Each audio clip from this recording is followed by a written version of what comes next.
Hello, everybody. This is Steve with Last Minute Training. I'm going to be doing another quick video for our sister training sites here to show you how to put in a initial instructor course. So this is for two main purposes. First purpose, of course, is when we teach that initial instructor course to bring on board fresh new instructors to our training site.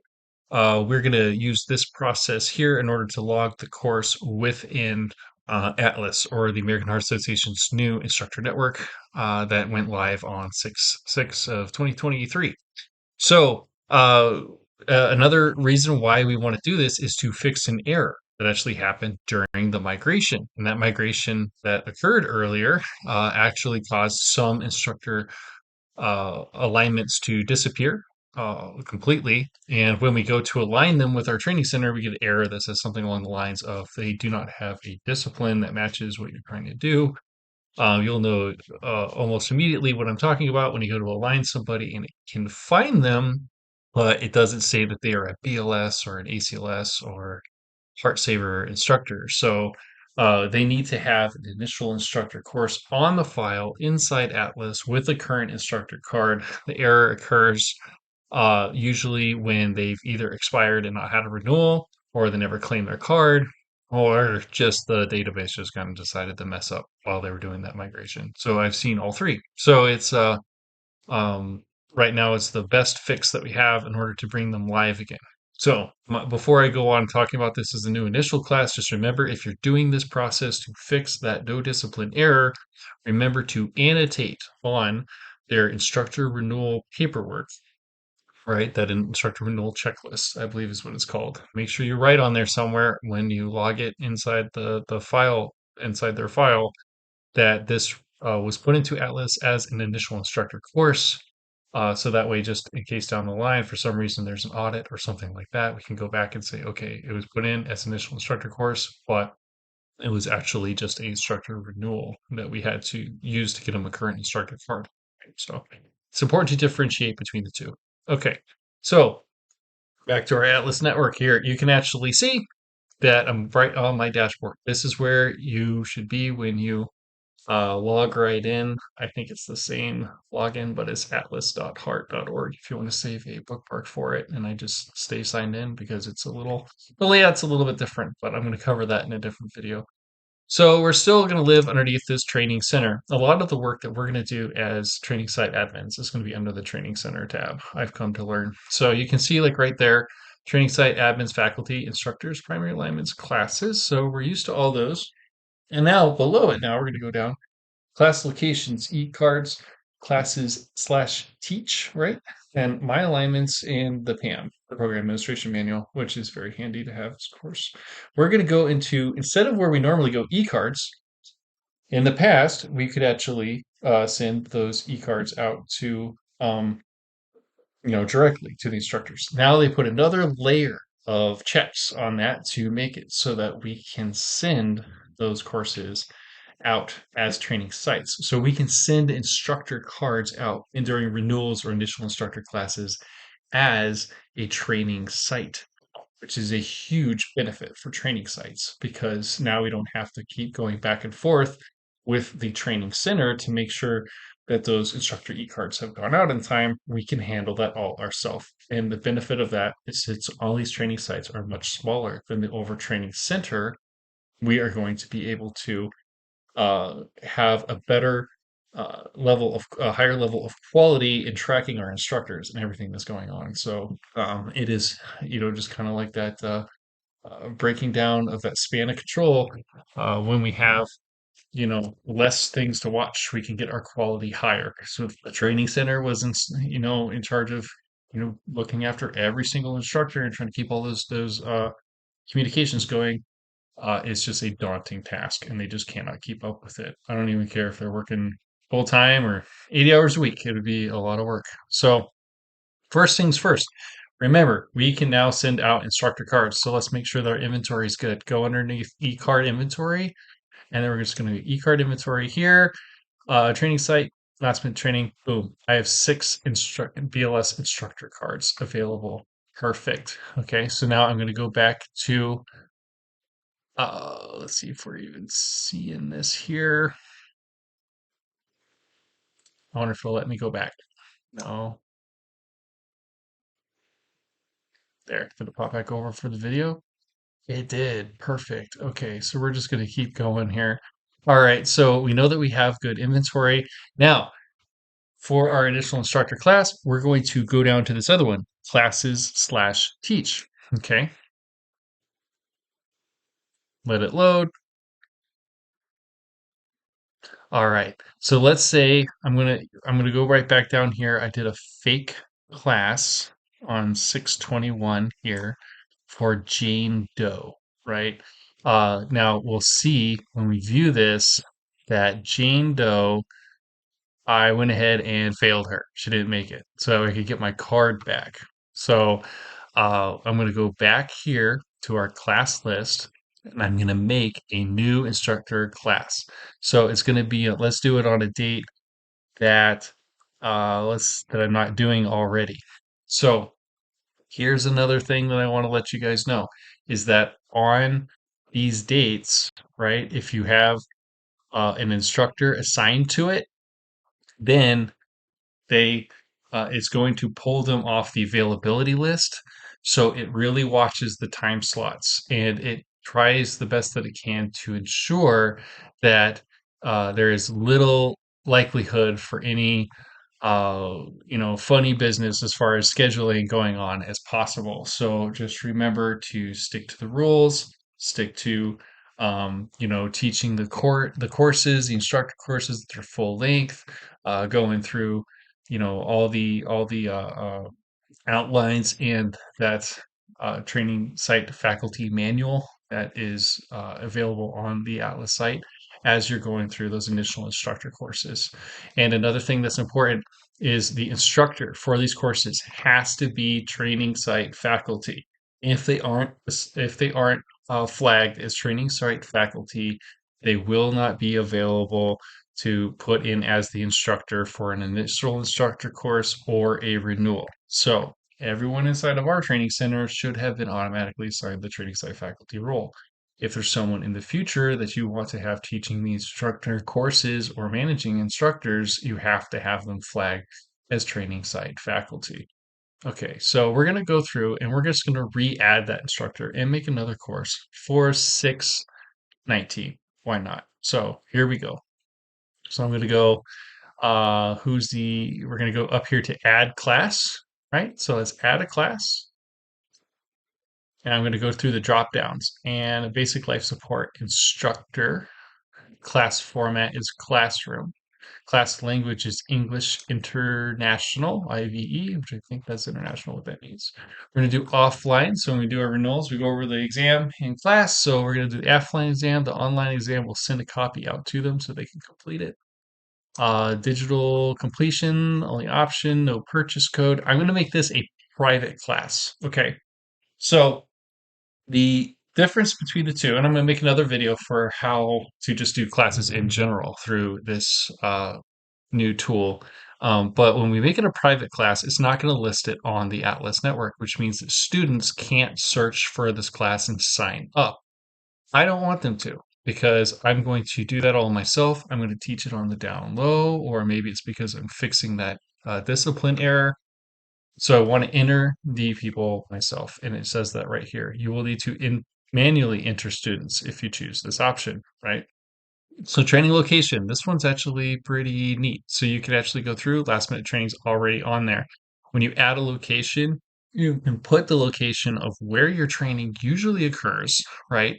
It'll have a map on there, information, additional steps for students. You can put um, a whole host of stuff to help them find your spot for where you're actually teaching. So seats available for this class, just do one. Jane Doe is going to be our only student, and it's not a reoccurring class. It happened on the 19th, which is a Sunday. Why not? And I have to put time. So I'm going to put 1300 or 1 p.m. Scroll down here, right? Now, withdrawal cutoff, enrollment date, deadline, all those things. Okay. So don't need to worry about those optional. Instructor, there, Steve shows up. Okay. And I have no supporting instructors because I'm the only training site faculty. All right. So if nothing shows up here under instructor, it's because of several reasons. One being that they are not flagged as training site faculty. So they cannot teach this course. They will not be available for the dropdown. The other one is that they're already assigned to a class during that time slot and they will not show up. So if you're having trouble there, that's most likely your problem. Coming down here, additional information that's not really that important. Class price, right? How much is it? A whole lot of money. So we're going to put this, I don't know, what do I teach mine for? 200, something like that. And then enrollment, approval base or auto enroll, right? So I just do auto enroll. That means that as we put it in, there's not an extra step for us to say that, okay, they got it. Um, Post enrollment URL. So this one's pretty cool because you can put in there a payment site. So basically, they sign up and it could take you to a payment site for babysquare.com, something like that. To streamline and automate stuff as much as possible.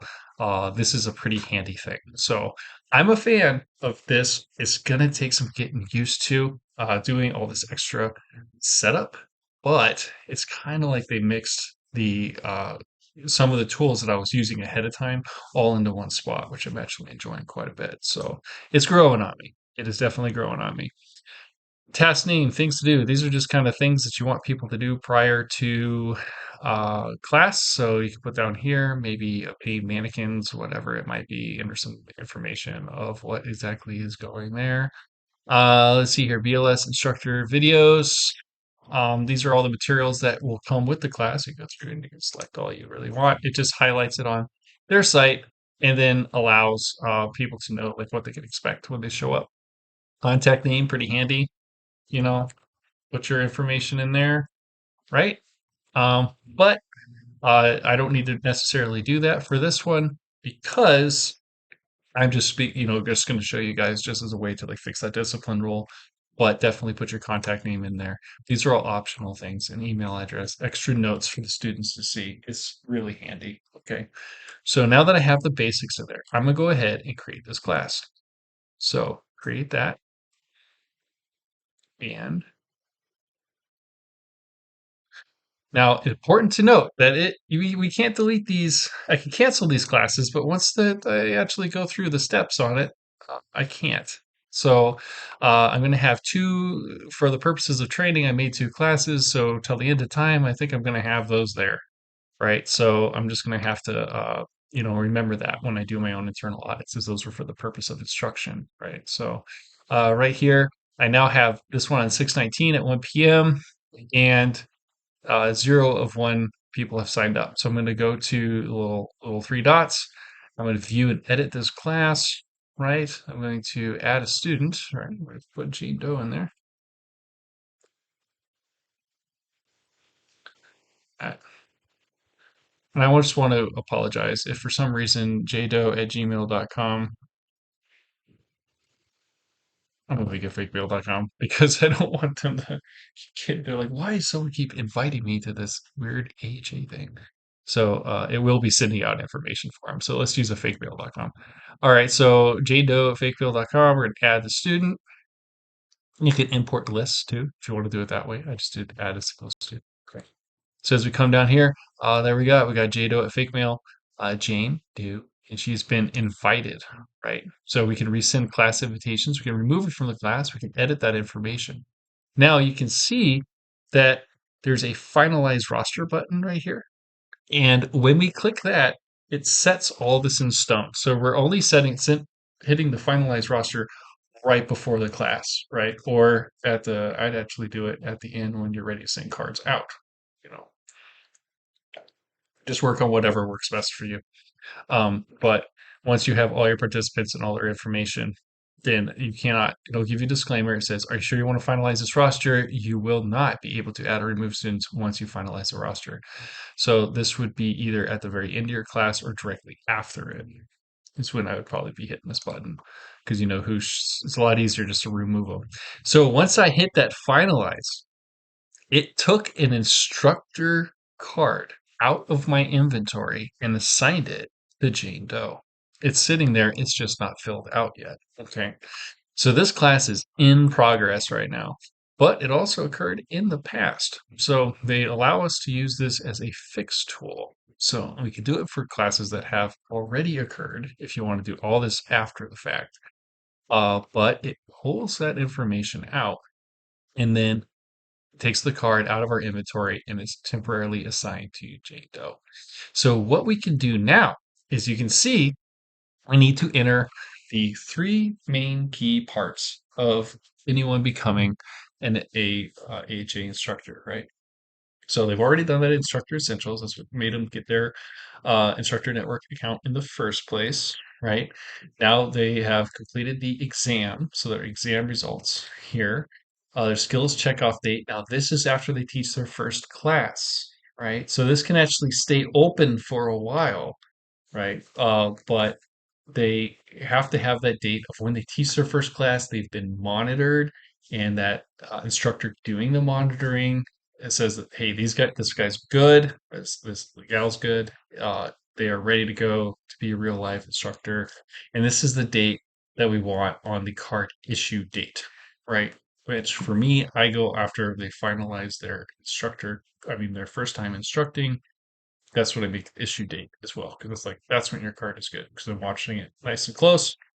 Boom, I can plug it right in.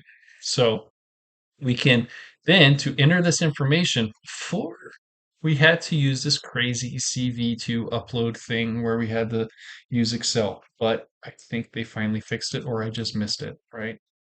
Um, First, we're going to send the exam. But remember, it was a in-class exam. So I don't know if they're actually going to get email or not, but this is the final exam that sends it out to all the students. Okay. So that kicks us off and allows us to make edits to say that they're finishing their role.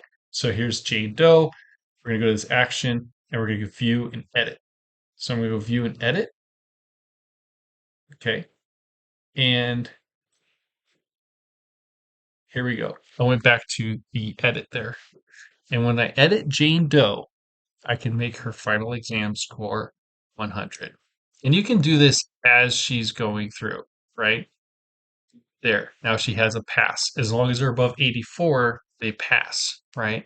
So as these occur, you can go back in and then enter that information. So the exam date is going to be at the end of your in class, but their skills checkoff is going to be down the road a little bit when they teach their first class. So then I'm going to go here, action, and then I'm going to view and edit, right? Back to Jane Doe, click edit. All right. And now her skills checkoff date was, well, she was able to get to a class, right? She was able to teach her first class that night, right? So it was 6/19. So there we go. Update that. So I'm going to make that date the same as their renewal because for their renewal, maybe you monitor their skills there as part of their renewal, which is something that we need to do is make sure that our teachers are staying proficient in their CPR skills. So um, that would be the same as during the renewal when we observed that. It's going to be that date, right? And then the issue date was the issue date for the cards. I'm not going to do that because I don't want to waste an instructor card, but I'm just going to let you know what happens after this. Go here, edit it, same thing as we did before, enter that issue date, right? And when it's finalized, I can't remember if there's a button that says finalize roster or whatever it is, or if it just automatically goes. But this sends their initial instructor card, a link to it, to that email, right? And it also claims it all at the same time. So we don't have to wait for them to claim their initial instructor cards, which is really handy for us because then we can go back in, we can try to align them again after doing the fix, and it should pull them right in because the card is already claimed. This process seems to be fairly instant because I've come here, done my fix for renewal, and gone in and added them as instructor in the same breath. So it's pretty great to be able to do it that way. Okay, so I would just do the action edit. If you go up here to the upload results and actually start messing with CV2s, if it's a huge class, maybe that's handled for you. I don't even want to cover that in this video. It's a complicated process. So anyway, this is how you enter those initial instructor courses on the instructor network side. pretty easy once we get used to it. Honestly, there'll be a learning curve to it, but I understand now kind of where they're coming from as far as why we're doing things the way that we're doing. So there's going to be another video that I'm going to upload, which is how to use this tool for everyday regular classes like basic life support renewals, heart saver classes, that kind of thing. So we can have students sign up. And I'm going to show you an extra little trick of how you can have aligned instructors send out cards directly from your eCard inventory. So you won't have to actually be going back and sending those cards out to your instructors once they've been, rocking and rolling for a little while and you trust them with sending out cards directly from the eCard inventory. Then this is the way that you would go about doing that. All right. So if, of course, reach out to Last Minute Training at lastminutetraining.net if you have any other questions regarding running your training site. I try my best to be available as we all work through the process of getting used to this new instructor network site known as Atlas. As always, stay safe, and I will talk to you later. Bye.